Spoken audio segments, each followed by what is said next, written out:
sebagai Tok Datuk Malaysia kerana mengingat usaha lama. Jadi ini yang saya Amin. Amin. Masa lepas ni baru mari semula lah. InsyaAllah. InsyaAllah.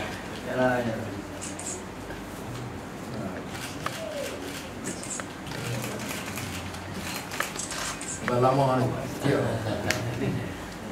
Dia marah kita masa 82 lah.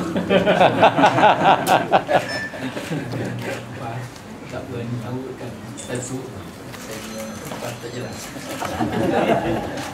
Saya dah lepas dulu bila kawan-kawan saya tak tahu kan apa Datuk Seri Anwar, saya tak jelas dah lepas. 10 orang kami nasihatkan macam tu. Datuk Seri, boleh tanya satu soalan?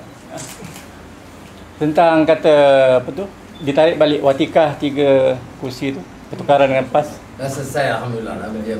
Dia di atas tu kita dah runding. Tetapi di bawah tu kadang tak sampai. Jadi yang keras di bawah tu jalan juga. Saya bila saya pergi kepada di Sungai Aceh, saya kata saya tidak akan calonkan mana-mana calon kalau ke atas nama keadilan. Kalau tidak diputuskan bersama, kita tarik. Cuma yang tak selesai hanya Labuan, yang lain semua selesai. Tapi bukan di bawah, jadi kita bagi. Sebab tu saya yakin boleh selesai. Tapi oleh kerana pagi tu bawahnya, ya, hari Moin Sungai Aceh, pagi tu kita tu memang tak tanding. Kampung saya Ustaz. Jadi saya kata tunggu lah. Cikgu bagi saya tunggu. Tapi pukul 10 tadi. Jadi hari itu kita dalam kabut, kita nak selesai. Tapi saya kata biar. Bagi kita dah selesai. Hari esok kita pergi Kuala Lumpur, tunggu Haji Awang pun pergi Kuala Lumpur. Saya kata 10 minit selesai. Di bawah tu macam perang dah. Kita TV3 alhamdulillah.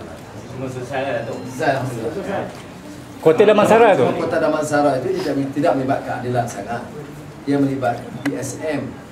Tunggu Haji Awang tu kita tak boleh bimbang takut. Selafan tu cuma saya kata kita kena undi sebab bukan ini bukan keputusan saya, keadilan, keputusan Pakatan Rakyat.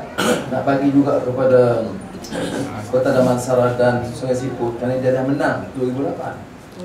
Tuku Haji Awang dia bagi kebimbangan takut tafsiran yang berbeza. Jadi kita tak apa. Saya suruh dia orang undi dulu. Jadi kalau dapat tahu itu, saya tinggal study dulu, tengok selesai. Saya tak ada masalah. Sebab itu kursi keadilan pun dia lambang keadilan. Itu kursi PSM. Sungai Siput clear, tapi yang Kota Damansara tengok jalan ini selesai. Tapi media dia ganggu kepada seorang bertemu dengan dia dan yang gunting tu kadang-kadang kita tak sampai di atas kita selesai. Sebab saya tengok jentera, saya pergi ke beberapa negeri dah. Jentera di bawah pas yang tak ada kesan, dia maknanya dia terus tak ada masalah sama sekali. Cuma 1-2 tempat ni adalah sikit. Kadang-kadang kalangan yang muda kekeras tu ada sikit. Sarawak muih tu okey. Sebab yang agenda besar kalau ialah UMNO dan cara dia nak pecahkan. Tapi sebenarnya saya gungsi sebab orang tanya, tak terlalu nak jawab. Tapi saya tak gungsi, saya tak fikir tak selesai. Beza, jadi orang kata saya relax. Kita macam ni, bergaduh ni, kita tak bergaduh. Bila bila ada keputusan apa banyak hari ini Aziza buat surat batal watikah kepada SPR. Pas buat macam tu juga. Jadi sampai ke bawah. Jadi di bawah tu dia tengok dia tahu macam mana lepas dari arah di bawah kita ada di arah di bawah. Tapi yang di bawah ni kita mau faham. Parlimen ni nak. Ya betul.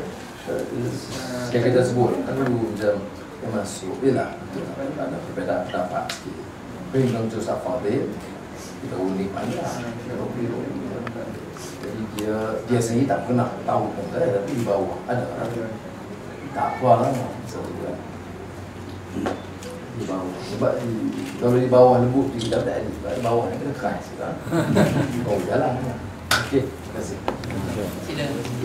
apa yang dia ada di luar tu sikit kan.